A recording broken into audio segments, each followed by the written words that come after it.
was a great thing to do in the morning, just because I love working out. Yeah. I feel like I start my day well, treat my body right, and it was also too like nothing in my life is like adrenaline filled. Besides that, like bike ride, I would ride on Bowen. Yeah. And it was like Right. 7:30 in the morning. Like, bro, there's cars like trying to kill you on the road. Yeah, they trying to drive to work and stuff. Dude, yeah, people flip you off. Riding the bike is very therapeutic. Dude, yes. Like cruising. I bought one. My brother has an e-bike, like an electric bike. Oh, really? Yeah. Okay. That bitch be going like 30 miles an hour. Dude, yeah, it gets fast, bro. One time I almost busted on the bike, though. Gotta be careful. Yeah, I bought it was a road bike with like a small tire. And one time I was riding home and I was going down a hill, and on the sidewalk there was a bunch of sand that had like piled in there. And bro, I'm like going on it. Right when you get on it, you lose control, and bro, your heart drops every time. Yeah. And What time do you usually wake up in the mornings? 5. 5? Yeah, I wake Every up day? at 5. No, well, like today I woke up at 7:30. Yeah. But like majority of the days, like 5 o'clock. Yeah, during the week. That's very good. Yeah, it's wasn't always like that, but I feel like if I don't wake up that early, I don't get enough accomplished in the day. And it's basically like I couldn't show up at my job at like 11, because if I wake up at 5, I'm able to go to the gym 6:15 to 7:15, and then I end up getting to my job at like 8:45, which is fine. Yeah. But if I were to wake up like 8 and then try to hit the gym and do all that before work, Yeah. like cook my food and everything, it wouldn't work. But are you an early riser? Not really. I struggle waking up early. Always type to press snooze. I need to work on that. I need to work on that aspect. Yeah. And the good thing about waking up early is like you can do so many things in the morning, and then you still have it's like still only like 8 or like 9 o'clock. Like Yeah. that's one of the best things. I think there's some good though about. So I heard Big Sean on this interview with what's this guy's name? Shout out Big Sean. Shout out Big Sean. He's one of my favorite artists.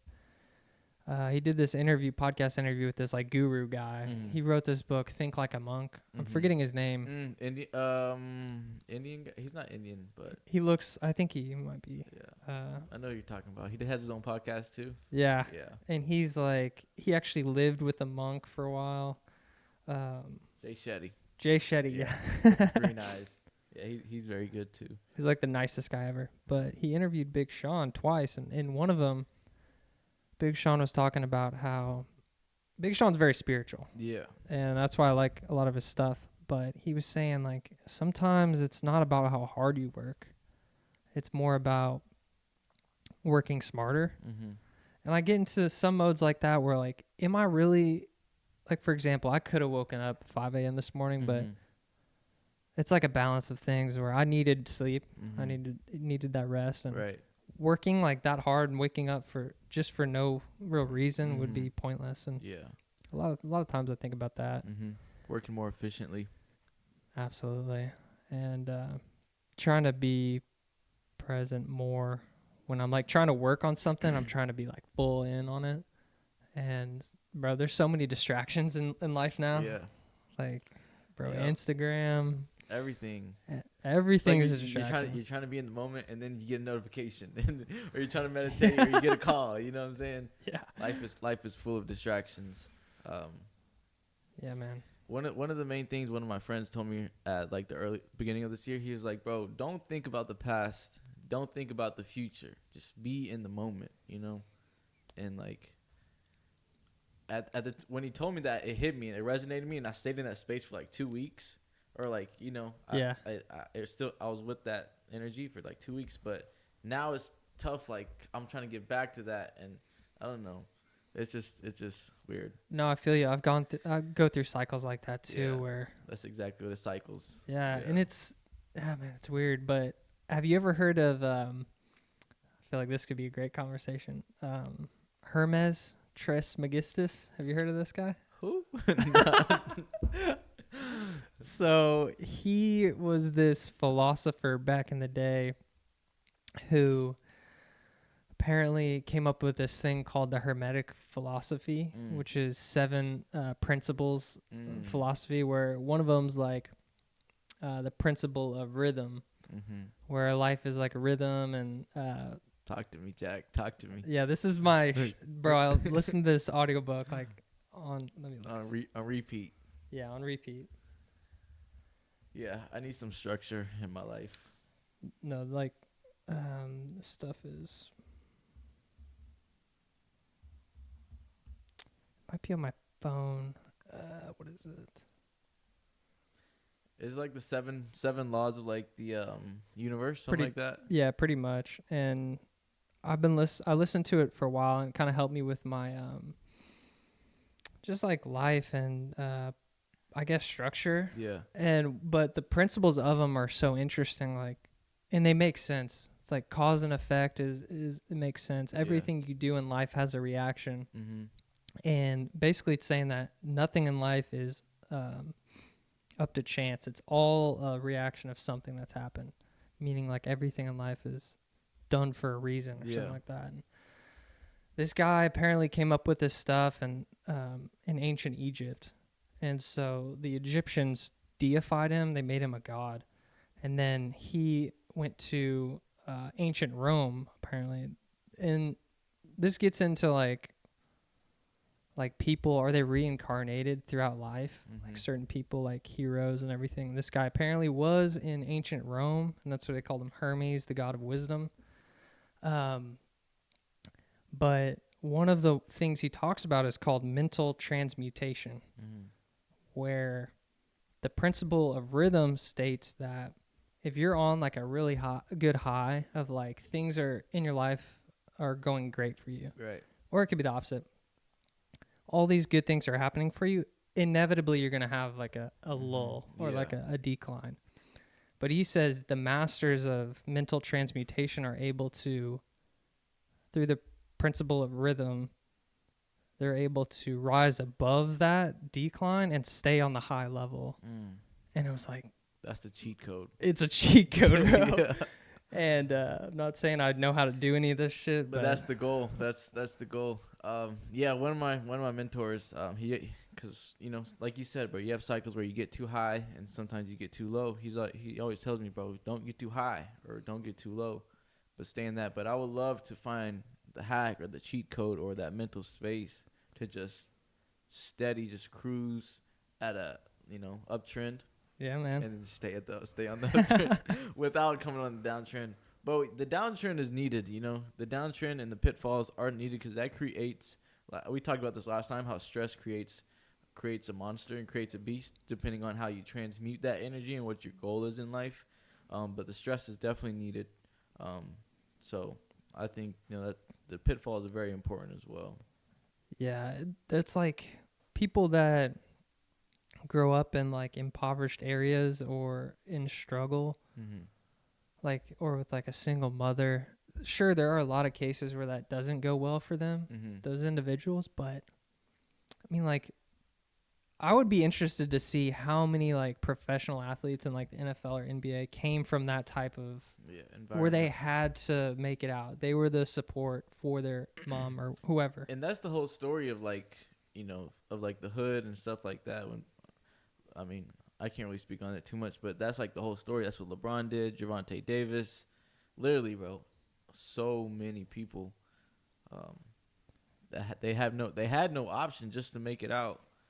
And when you have no option, it's like there is if you have no option but to make it out, it's like, bro, it's crazy. Like, because I can't speak on this at all. Yeah. But it almost seems like it's like there's no excuses. You have to do everything in the right way. You have to make it out somehow. You have to grow up, mature, be disciplined, do all that stuff. And Russ talked about this in one of his songs. He said, I got pressure that's either going to make me pop or it's going to make me pop. You know what I'm saying? There's no option, Like, dude, after our podcast, I was listening to. So wait, what's your favorite Russ project? Project? Look up. I like his debut. There's just so many, bro. I know all this shit, all this stuff. My favorite is that Chomp 2. Chomp 2. Bro. That's more like bars and yeah. boom, boom, boom, talking that talk. And what am I looking for? Am I on the right guy? Oh, yeah, this is... Oh, here we go. Okay. Yeah, that's his whole discography, whatever you call it. He's doing a Chomp 3, too. Yeah. No, which I'm pumped for. So he dropped Chomp, and then he dropped Chomp 2 already, or? Mm-hmm. I think Chomp was an EP, and it had like 3 or 4 songs. Yeah. Even this album, that album hit, too. I mean... He had a good song. The thing about him, too, is like literally every song you play resonates in some way. It's good music. Yeah. And that's the main thing to focus on for somebody like me who makes music. Is like, bro, the main thing is make good music first. And then once you make good music, then you can do that. But if your product is not good, if your music is not that good, I mean, that should be the main focus, to make good music. Yeah. And he definitely has it. And then he adds on that chip on his shoulder, the lyrics, the self-help, the wisdom, the manifest vibe. Bro, yeah. I respect him. I like his music. I do. I know all his stuff, but I love his mindset and the mentality behind his whole career. That's kind of what we talked about in the last episode, but like growing up, listening to music, I never really like got into like gangster rap or anything like that. I had a couple friends that like showed me Migos and everything, and I was like, what is this?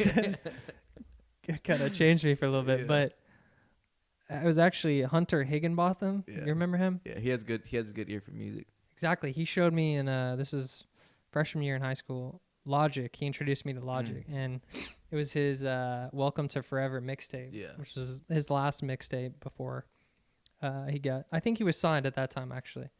However, like I just listened to it, and it was so lyrical. Yeah. And he was at a place, and you can see this with different artists, like when they're hungry and like they have to make it, their music just sounds like it's that dog. Yeah, it's that dog.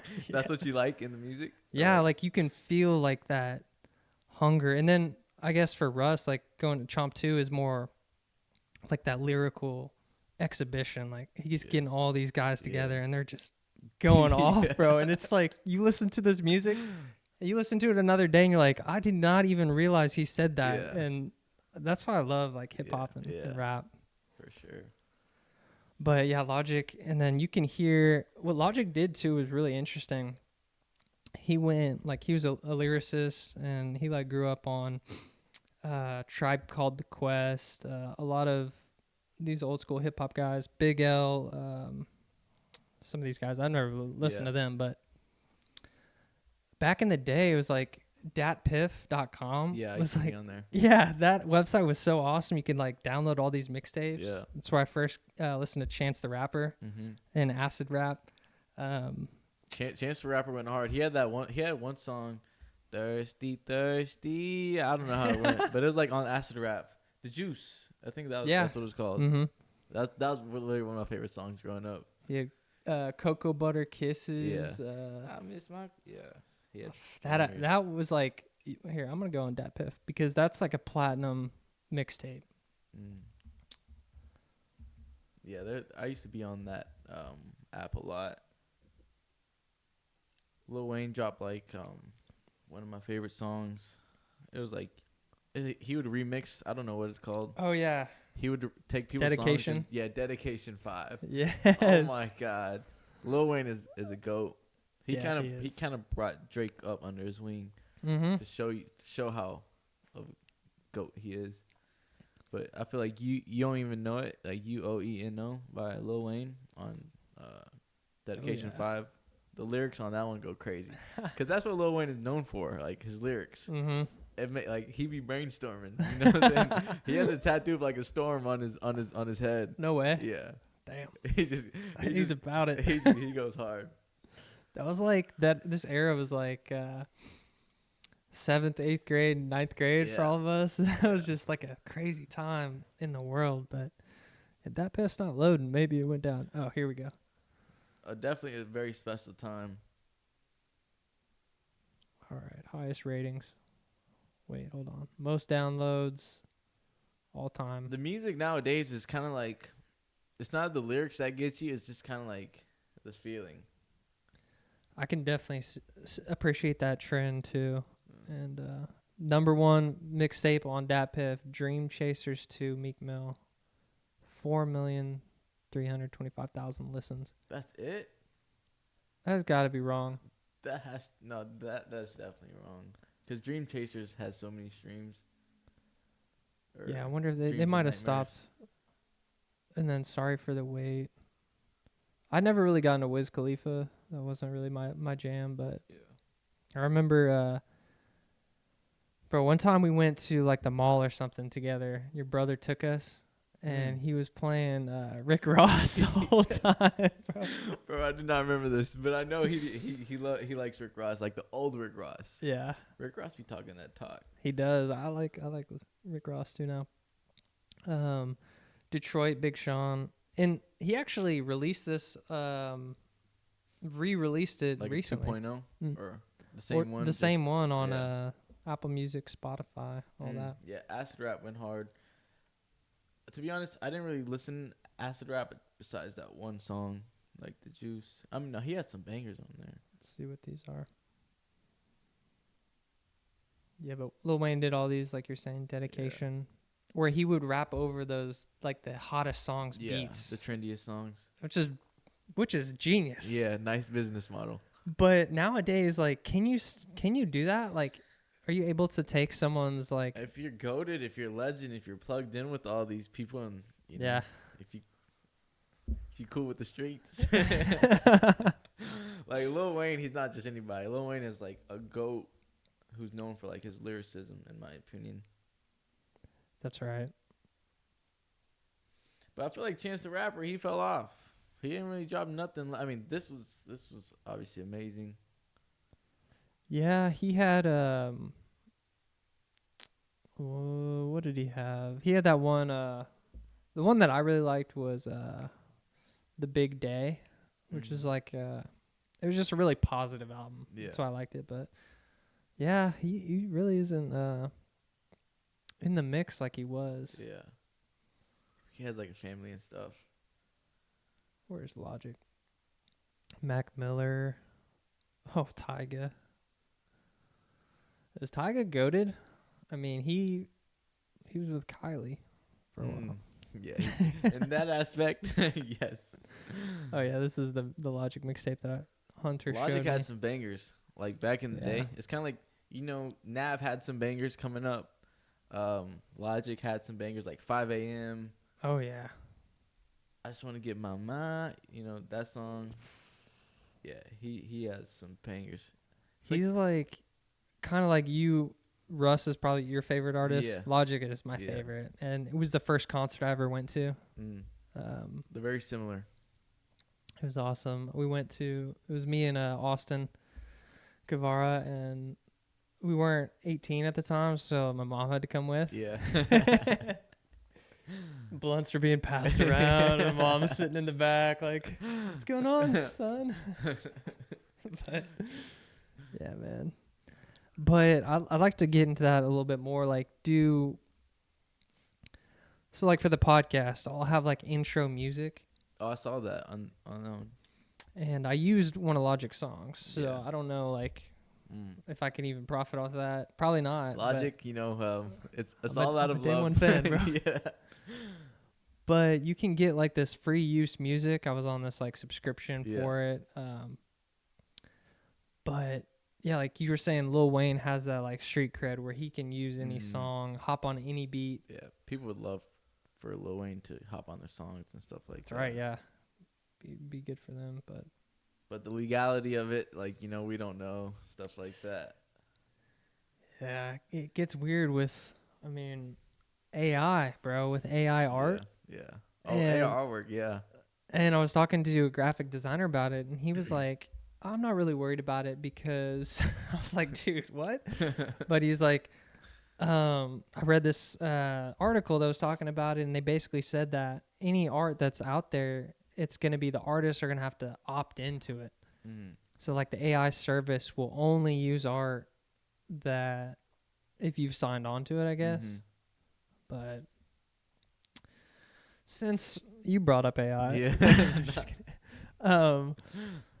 Dude, AI is out to kill us, bro. You think so? I think so, and here's kind of why. People say, Jack, why do you think AI is going to kill us? Well, it starts with human nature, right?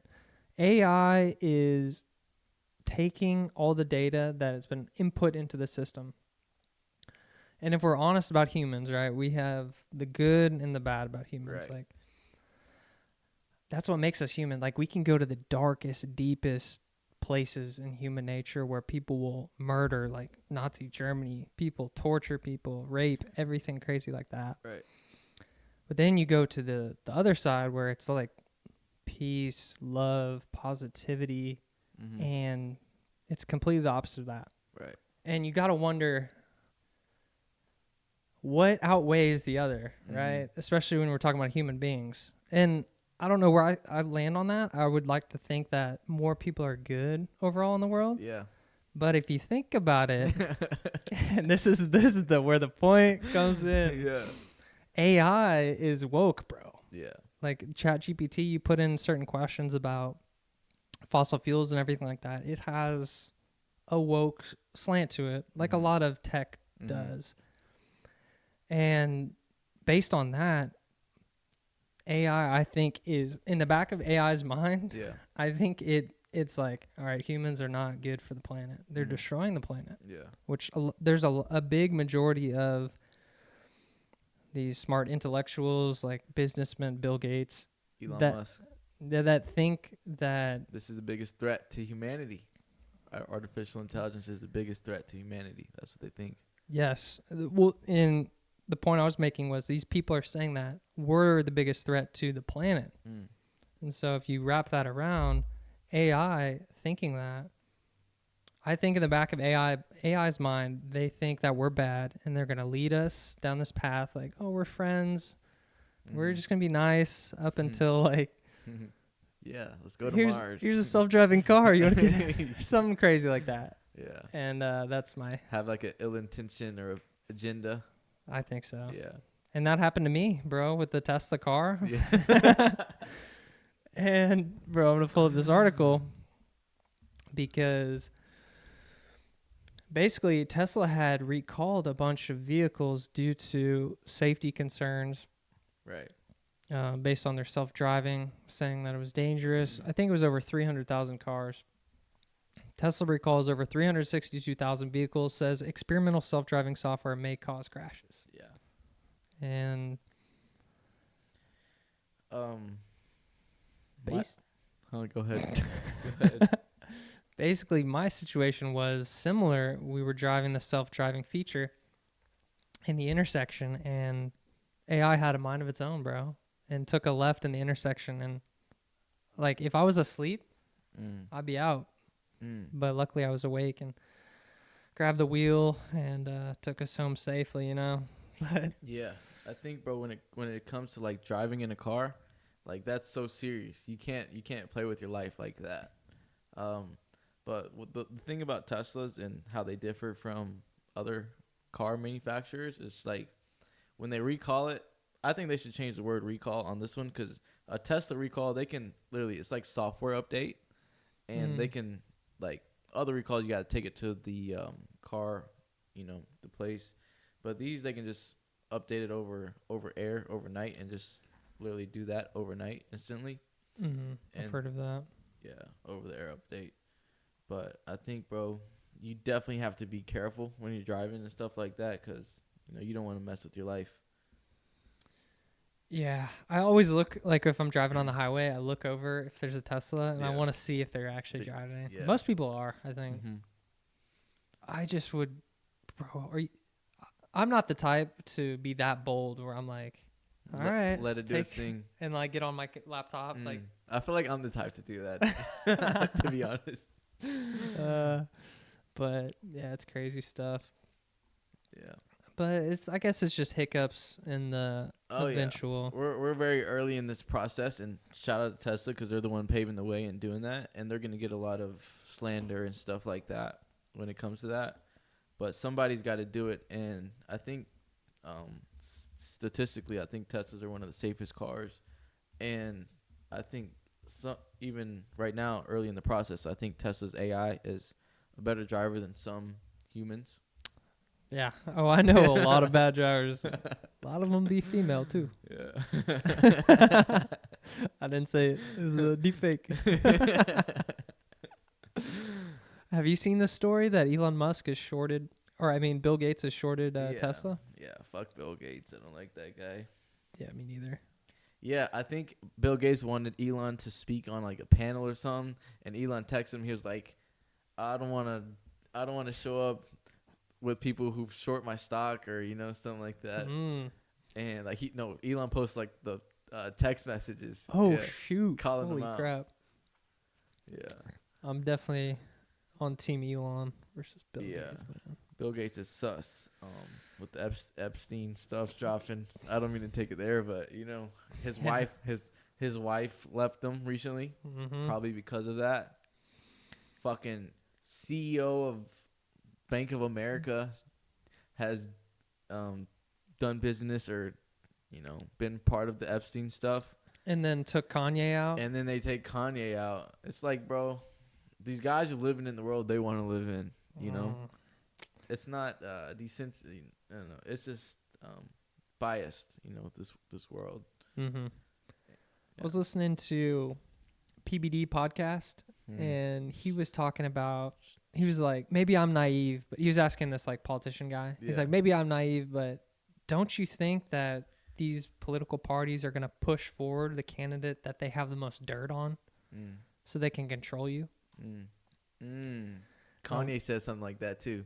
Kanye said, I can talk my shit. You want to know why? Because I don't have dirt on my name. Yep. You know what I'm saying? He said most of these artists or whoever, Diddy or Drake is chapped in. I feel like Diddy can't really say nothing because he has dirt on his name. He's getting controlled.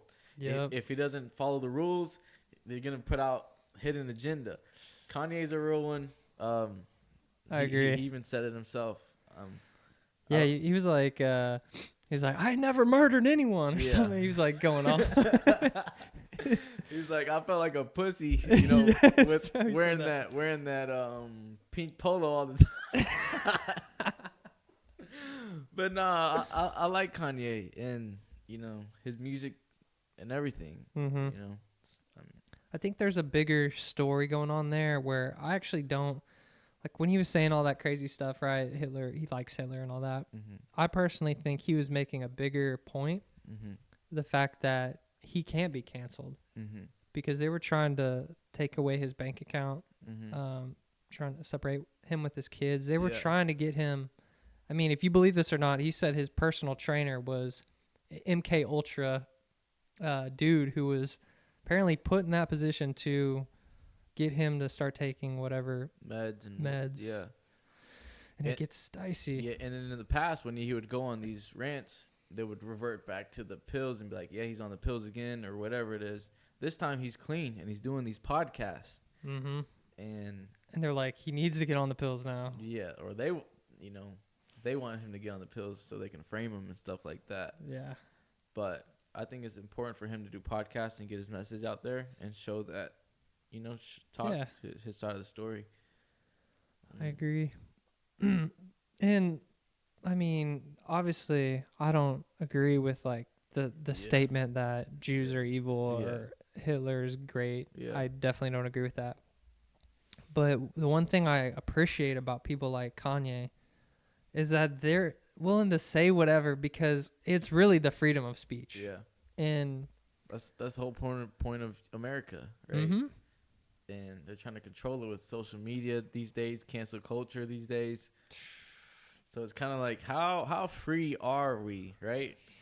Let's talk about it. What I liked about that situation, Elon Musk kind of got his back to some extent, even though Elon was continued to wild on Twitter, and Elon Musk kind of had to ban him on Twitter a little bit, which is understandable. But Kanye tried to buy a free speech app, Parler, while at the same time, or Elon did it first. Elon bought Twitter, free speech. So they were kind of like on the same wave. The big three, Trump, Elon and Kanye. They're not the big three, but they all try to, because Trump's tried to start his own platform as well. Truth Social. Yeah, Truth Social.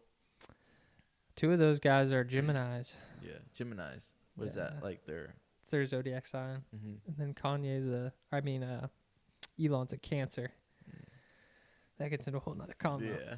But that's the thing though about what Elon's doing is like, and where I get a little nervous about him is like, is he a wolf in sheep's clothing? Meaning he says he's about free speech and everything, but really freedom of speech is exactly what that means. It's like whatever can be said needs to be said, and there's no restrictions. Like if you ban someone, it's like, all right, well, now you're going back on kind of the whole reason why you purchased Twitter. Yeah. And I get it. It's a business, and maybe that's a radical idea to have like everything's free. You could say literally whatever. Yeah, like hate speech. Stuff like that.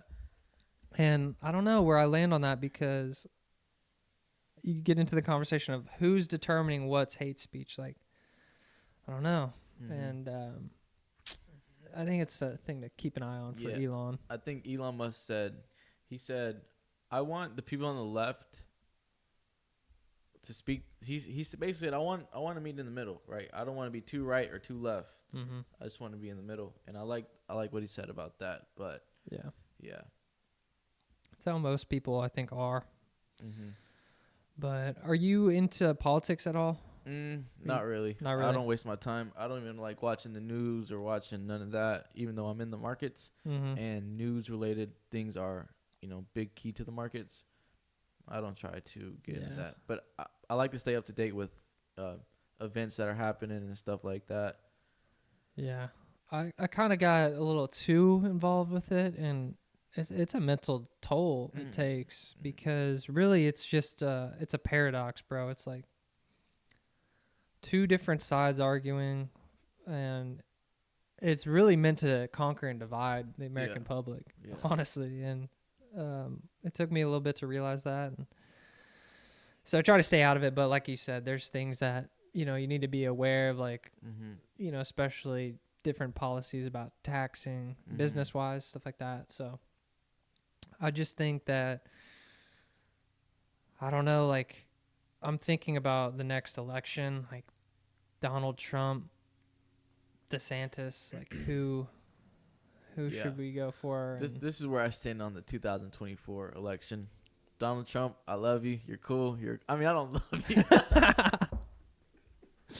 No, it's cancel. At Omid.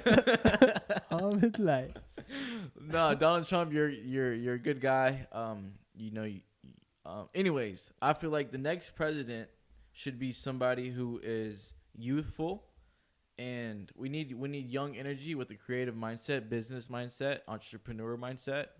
I feel like that represents America better than an old head.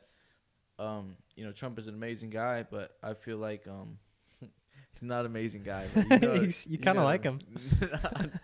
I'm just trying to be respectful here, but I feel like we need somebody young. I would love somebody like Mark Cuban. I think DeSantis from Florida. I don't think Mark Cuban would do it, but somebody with that energy and that age and that mindset. I feel like that would be amazing. That'd be much better than, I think Donald Trump's going to be like 75, 80. No, I'm done with all these old heads. Yeah. But bro, I would vote for PBD in a heartbeat, bro. Like PBD. I think he would be great, but I don't know like what the law is. Like, are you allowed to run if you're born out of the country? I don't know. Does he want to run, or? I don't know. He talks a lot about this stuff. I feel like he'd be great. That'd be dope. That would be dope. Yeah, he's Iranian too, so he'd get my vote for sure. Oh yeah. And yeah, we'll see where it goes. I definitely, for entertainment wise, like watching the debates, I think's always interesting, because that's one of the reasons why I like politics, is that politics and philosophy is that there's like mental warfare involved, and it's like so strategic, and it gets like very strategic, and it gets into where people are like treated like commodities, and how can you manipulate the black vote? And it's like all this stuff is like, I think's bad, but overall it intrigues me for some reason, based on that. But we'll see, man. We'll see how it goes. Yeah. I mean, America, like I said, I think it was on last podcast, I think America is one of the best companies in the world. And you need to have a sharp CEO, somebody who knows this stuff. It can't be all about entertaining and trying to win this guy's vote when it's not really pure sometimes. I feel you. But it's the name of the game. It's how it works. Yeah. I would love a young CEO, not young, but like 50s, who's successful with a business mindset, entrepreneurial mindset, to win the 2024 election. I feel like that's what we need, and it'll be a breath of fresh air. Oh yeah, I'd agree, man. Because half the world hates Donald Trump. You don't know what the world is going to do to try to throw him off and make him look bad, whether they try to plant a pandemic or whatever it is, you know. It's just the truth. It's just the truth. Half the world hates Donald Trump. Oh, I meant the other part. Oh, yeah. No, yeah. No, they'll plant something to make him look bad. Yeah, it definitely kind of appears that way. Yeah. But we don't got to get into all that because I'm trying to be YouTube successful. Don't want to get canceled on the first day.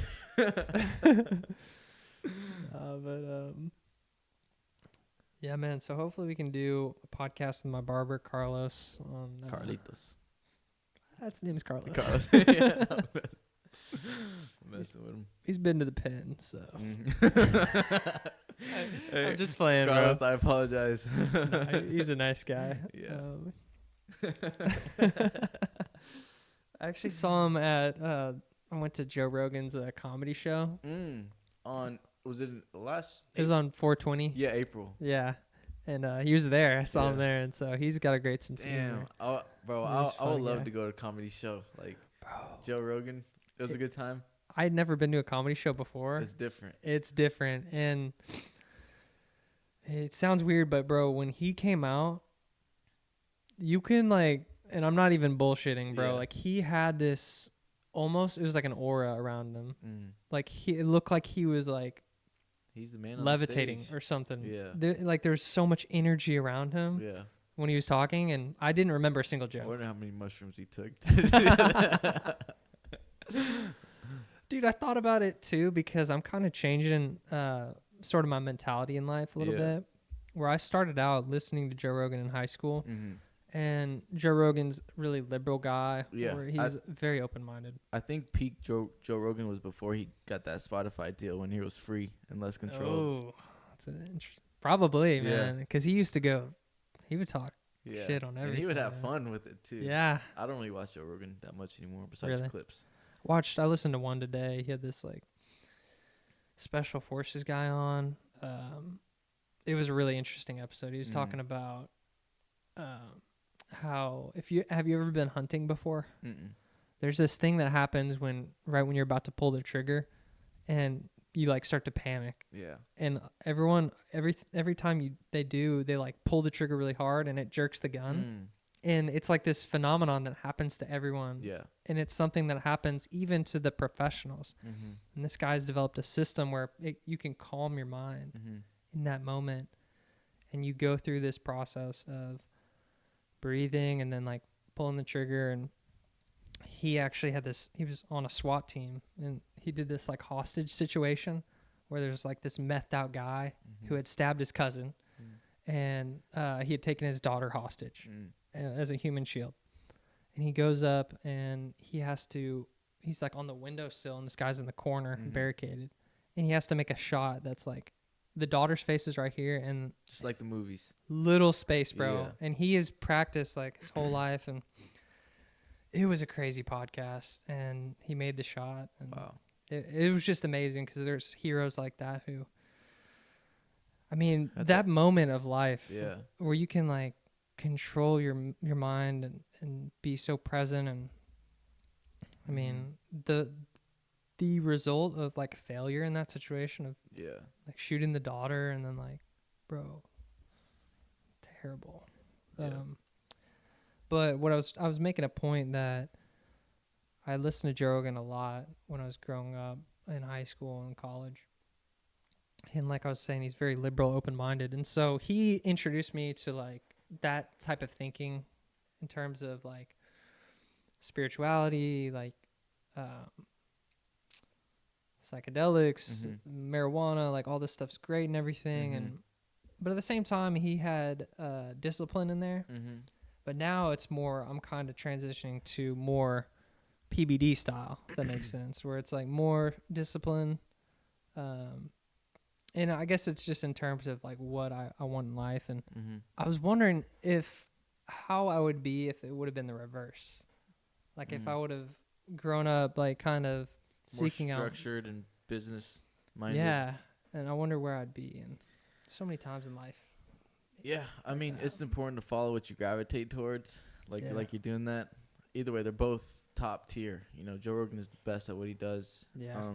He honestly probably led the way for on the podcast scene. He's probably one of the most successful people. 100%. He's, I mean, was it 100? Yeah. Wait, was it 100 billion? How much did he make? Oh, he got the he got the bag. I think he was less controlled though before, and like less political, and in my opinion, before. 200 million. $200 million for Joe. I think you're right, because when he went over to Spotify, they deleted a bunch of episodes. Yeah, they had a rough start at first. Yeah, and then during the, I don't even want to talk. What do you like? What do you like about Patrick Bet David? I like how he has like a integrity, and he's so confident. I think when he has guests on, because he's done a bunch of podcasts. I've seen the one with Antonio Brown. Have you seen that one? Where they were like, if you want, I could call it off right now. You know? I don't care, Dude, no, yeah, that's what I like about him. He had this one guy on, Roland Martin, who they talk about these hard-hitting issues. They were talking about racism and like victim mentality, a lot of stuff like that. And bro, they're like, this guy is screaming at PBD, and he's just stoic, man. Just like, and he doesn't like show his emotions, especially in like that type of situation. And I just think he's a great role model. Yeah. That's what I like about him. He takes care of business. Oh yeah. Yeah. I think he's like, I don't know how much he's worth but he's very successful. Yeah, he has an insurance company that I went to like one of his offices or something like that. Oh, for real? Yeah, somebody invited me. I mean, I didn't act on it, but he has like that business model. Like Damn. That's dope. He what I like too about him is he's done a lot of podcasts where he brings together both sides of the issue. Like he did one on marijuana debate, and he had this one lady who had cancer, and she didn't need, but she used marijuana, found success in that. Yeah. In chemotherapy, and then brought on the other guy who got addicted to marijuana. It led him down this bad path, and then he went to rehab, and now he's like anti-marijuana. Yeah. And he just stays neutral and lets them debate and let the audience win. And dude, he's awesome, man. I think he does a great job.